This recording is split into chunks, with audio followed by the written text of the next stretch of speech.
Poète, homme d'État, philosophe et premier président du Sénégal, Léopold Sédar Senghor est né le 9 octobre 1906 à Joal, une petite ville côtière du Sénégal. Issu d'une famille sérère aisée, il est élevé dans la tradition africaine et chrétienne.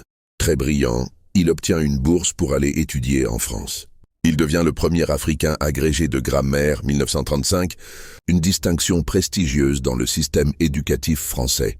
Cela marque le début d'une carrière intellectuelle exceptionnelle.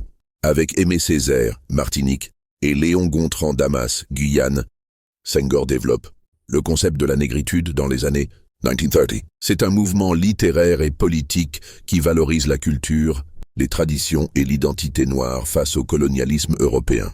Pour Senghor, la négritude est une forme de résistance culturelle, mais aussi une affirmation de l'humanité noire.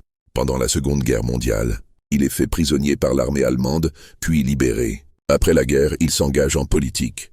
En 1960, le Sénégal devient indépendant de la France, et Senghor en devient le premier président, poste qu'il occupera jusqu'en 1980. Il prône un socialisme africain humaniste, conciliant tradition africaine et modernité occidentale.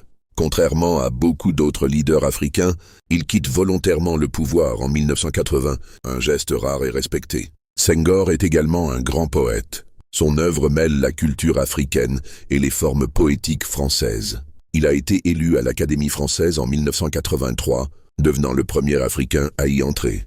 Parmi ses œuvres majeures, Chant d'ombre 45, Hosties noires 1948, Éthiopique 1956, Senghor est considéré comme l'un des grands intellectuels du XXe siècle, à la croisée des mondes africains et occidental. Il reste un symbole de tolérance, de culture et de dialogue entre les civilisations.